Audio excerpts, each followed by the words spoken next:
setiap kali ada orang meninggal, selalu ada pria tinggi berpakaian hitam berdiri di lorong rumah sakit. Pertanyaan paling serem bukan lagi apakah dia nyata, tapi dia datang buat siapa malam ini.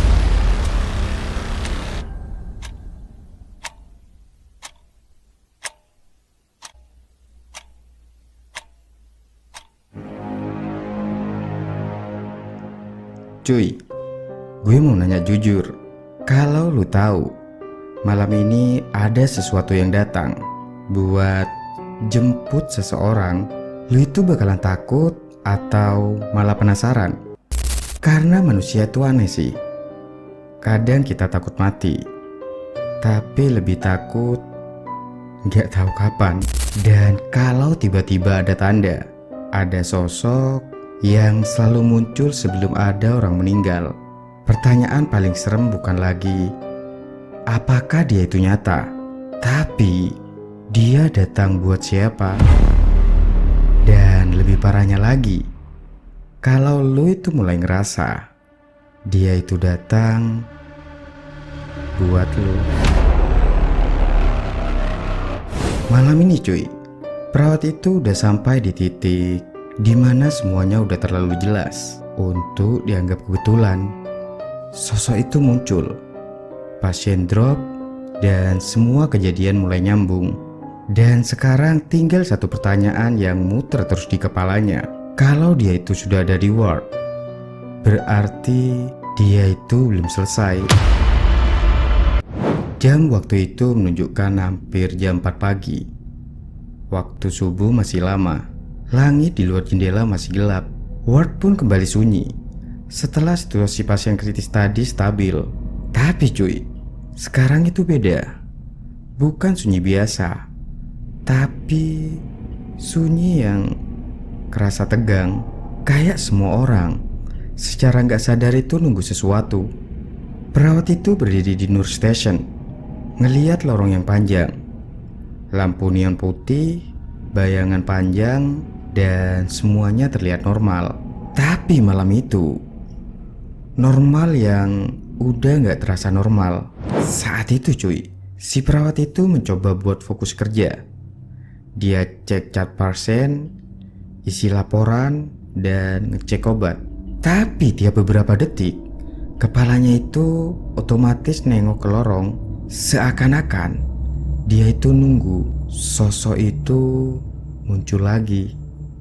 Sirian yang waktu itu duduk di depannya notice dengan apa yang dilakukan oleh perawat tersebut. Dan Sirian pun nanya pelan, "Kamu masih kepikiran ya?" Sedikit.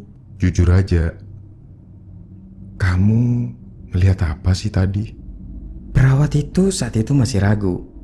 Namun pada akhirnya dia itu ngejawab, Seorang pria tinggi, pakai pakaian hitam, berdiri di luar pintu linen room, dan dia itu tersenyum. Rian yang mendengar cerita itu diam beberapa detik dan terus ketawa kecil, kayak orang yang nervous gitu. Oke, itu creepy sih. Mungkin itu security. Rian, jam 3 pagi loh, di ward rumah sakit. Siapa yang pakai jas hitam? Rian pun saat itu hanya terdiam, gak bisa ngejawab. Beberapa detik hening. Rian pada akhirnya ngejawab pelan, Putri, kamu tahu nggak? Ini tuh bukan pertama kalinya ada yang cerita kayak gitu. Perawat itu pun langsung nengok. Maksud lo? Dulu itu, beberapa bulan yang lalu sih, ada seorang perawat shift malam yang resign mendadak. Kenapa? Dia bilang, dia itu sering ngelihat seseorang di lorong malam-malam. Si perawat waktu ngedenger itu langsung ngerasa merinding. Dia itu ngedeskripsiin. Katanya, seseorang itu tinggi dan selalu pakai pakaian hitam. Bel dari kamar Lena bunyi lagi. pelan, dan panjang. Perawat itu pun langsung berdiri dan bergegas menuju kamar Lena. Dan di saat si perawat itu masuk kamar Lena, si Lena udah duduk tegak di ranjang. Matanya saat itu terlihat gelisah. Dia masih di sini. Perawat itu pun narik kursi dan mencoba duduk di dekat Lena. Bu, ibu lihat dia di mana? Lena pelan nunjuk ke pintu, bukan ke pojok, bukan lagi ke jendela, tapi ke pintu. Dia sekarang di lorong. Dia jalan pelan.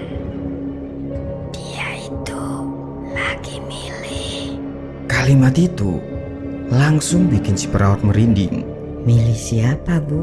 Lena pun langsung nengok dan menatap dengan tatapan yang serius. Dia selalu milih sebelum subuh. Mendengar kalimat terakhir dari Bu Lena, ruangan itu seakan menjadi semakin dingin.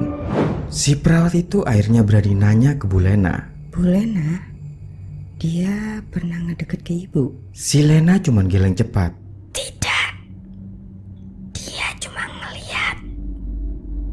Kalau dia mendekat, berarti itu sudah waktunya. Perawat itu cuman bisa nelen ludah. Waktunya apa? Waktunya pulang. Ngedenger jawaban dari si Lena, perawat itu makin ketakutan. Perawat itu pun keluar dari kamar si Lena. Lorong yang sepi, lampu putih yang terlihat kayak yang redup. Si perawat itu jalan pelan menuju Nur Station. Di tengah perjalanan menuju Nur Station, si perawat ini ngerasain perasaan itu lagi. Dia itu ngerasa kayak ada mata yang ngeliatin dia dari belakang. Dan si perawat itu pun berhenti jalan. Si perawat itu pun nengok ke belakang dengan pelan. Lorong saat itu kosong. Tapi di ujung lorong yang gelap, si perawat itu hampir yakin ada sesosok bayangan yang tinggi berdiri. Gak jelas, gak solid, tapi ada. Dan begitu si perawat itu fokus, bayangan itu pun hilang. Si perawat itu pun akhirnya mutusin buat jalan cepat menuju ke Nur Station. Jam udah nunjukin jam 5 pagi. Beberapa pasien mulai gelisah. Beberapa monitor bunyi pelan. Dan itu waktu paling rawan di rumah sakit. Perawat itu pun ngelihat daftar pasien. Dan masih ada satu pertanyaan yang terus berputar di kepalanya. Kalau sosok itu datang, buat siapa? Pasien kritis tadi, Lena, pasien lain, atau dia sendiri? Si perawat itu pun iseng nyoba buat buka catatan lama, data pasien meninggal beberapa bulan terakhir, dan ada satu pola aneh muncul. Beberapa laporan shift malam, ada catatan kecil dari perawat, pasien gelisah sebelum meninggal. Beberapa pasien mengaku melihat seseorang di lorong, dan pasien nyebut ada pria tinggi berpakaian hitam. Catatan itu gak dijadiin laporan resmi, cuman catatan kecil yang lebih mirip kayak kebetulan. Tapi kalau dilihat bareng, polanya itu jelas. Sosok itu selalu muncul sebelum ada kematian di ward. Dan malam ini bukan cuma pasien yang lihat, tapi perawat itu juga. Dan itu artinya malam ini belum selesai. Langit di luar mulai pucat. Subuh hampir datang dan shift malam hampir selesai. Tapi sosok itu belum terlihat pergi.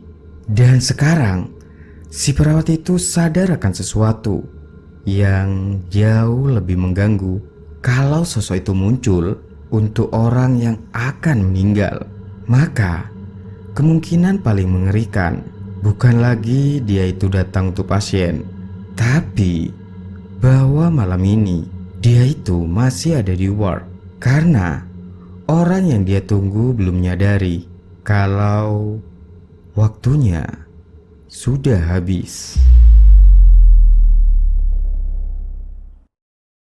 Sebelum berpisah, jangan lupa like dan share video ini. Dan jangan lupa juga klik tombol subscribe dan lonceng notifikasinya agar tidak ketinggalan video-video selanjutnya. Gue Mo, see you next time and peace out.